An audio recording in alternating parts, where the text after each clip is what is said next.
I'm standing in the market, minding my own business, buying bananas, like the ape that I am. And there's a kid, maybe 7 years old, just staring at me. Full eye contact, no blinking, like I just stepped out of some time tunnel and started haggling over produce. Not rude, not mean, just fascinated. And here in the deep province, sometimes I genuinely am the most interesting thing that's happened all week. I know, it's hard to believe. It's okay. That's not even the strangest part of the first few months in this country. Bugs, water, food, we've already covered that. Chargers, cash, pills with no name on them, covered that as well. This one's different. About the people, and nobody hands you a manual. So consider this your manual. Once you get past the tourist areas into the real province, here's the thing nobody tells you. Foreigners, they're just not a daily occurrence out here. I run into maybe one or two of them every 6 months. You're not weird, you're rare. And rare gets the stare. Kids stare. Grown adults will stare. I had a grandmother stare at me over a cardboard fan. They use that to fan themselves at a sorry story store like I owed her money from some previous lifetime. It can feel uncomfortable at times, but somebody's uncle also, they just stop mid-conversation to watch you buy some Too Big. That's water, by the way. It's not hostility, it's curiosity. In the bigger cities, nobody really cares. They see foreigners all the time. But get maybe 2-3 hours off the highway, you're the show. Just get used to being looked at because for a while, you're the most interesting thing on the menu. And I'm not talking like some cannibal tribe kind of way. So don't be alarmed there. And if you walk around expecting privacy like back home, you're going to have a rough adjustment. It's not about you. It's just natural human curiosity. New face, small town, everybody notices. Now, when I first got here, I tried. I genuinely tried to speak a little Waray. That's what they speak here. There's hundreds of dialects here. Simple stuff. Damo salamat, kumusta ka, alayon, mupaydin aga. Basic, harmless textbooks pronunciations as far as I could tell. But you know what? Everyone laughs. Not politely, not a chuckle, a full laugh. Everybody looking at each other, like I just quoted their favorite Filipino comedian, David Chapaliano or something. For about 4 seconds, you feel like an idiot just standing there with a grocery bag wondering if you actually said something about somebody's mother. Here's what took me a bit to figure out.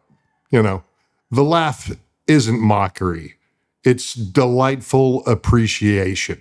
Filipinos don't expect a foreigner to even attempt the local dialect.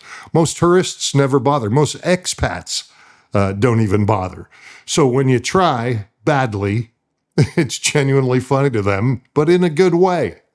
They laugh. That laugh, it's applause. It's like, look at this guy. He's trying.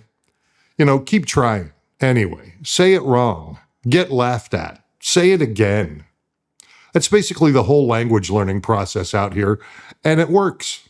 Oh, and by the way, while it's on my mind, give a slap on this video.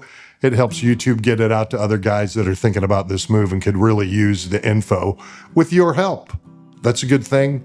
Teamwork makes the dream work. And drop a comment down below. I read every one of them. Now the part that stops being cute and starts costing you money. And before I got to Samar and was educated by my wife, I really had no idea what a trike cost. I hop in a tricycle, ask the fare, get quoted a number that'd probably make a New York cab driver blush. I don't know, a foreigner rate, you know the deal. It's real. It's not written down anywhere. There's no sign, but it exists, and it applies to you the second that you open your mouth and a foreign accent comes out. Nobody's going to flag it for you. Nobody's going to warn you before the ride. Negotiate the price before you get in every single time, or you pay what I've started calling the confused white guy tax. I've paid it more than once. cheerfully overpaid for rides I could have gotten for half the price if I'd just asked a local what the normal fare actually was first.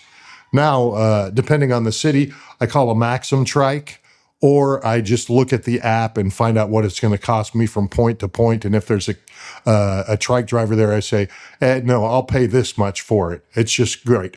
That's why I say Maxim and Grab, get them all the time. It's not a scam in the sinister sense. They're not trying to hook you. It's just business. You look like you can afford it, so the price adjusts. Just learn the real rate for the area before you climb in. Ask before you climb in. And don't be afraid to just say the number back to them. 9 times out of 10, they're going to take it. Now, here's the quiet one that nobody markets to you, but it matters more than almost anything else on this list. Po and Opo. You don't need to speak Tagalog.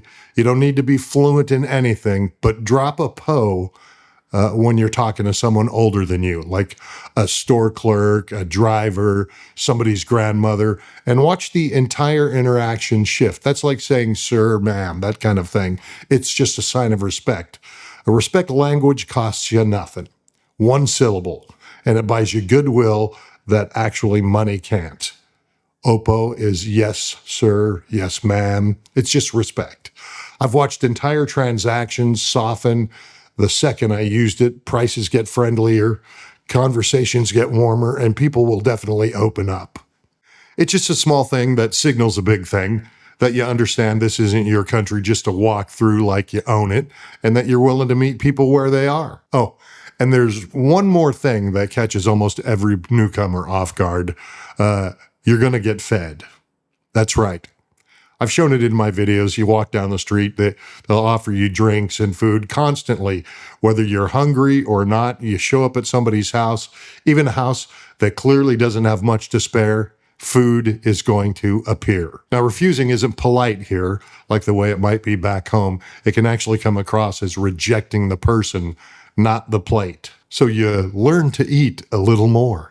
Even when you're stuffed, you learn to say yes to the rice, even on your third stop of the day. It's not about the food, it's about the gesture. And turning it down flat is actually the rude move, not eating one more spoonful than you wanted. Just suck it up and take a bite. Now, none of this is a warning to stay home. It's just what nobody put on a checklist for me before I got here. Again, if this is helping you get ready for your own trip, slap it. That's exactly what the like button is for. Bugs and water and chargers and cash, and now the people side of it. That's 3 videos deep into the stuff nobody tells you before you land. If you're actually building toward this move and not just window shopping, I got a free PDF down below in the description. 10 non-negotiable rules, no fluff. Everything else, I'll keep handing you one video at a time. If you missed the first 2 videos in this series, they're right here. So thanks for watching. Be excellent to each other. And remember, this was never about the Philippines. It's about how you show up when you get here.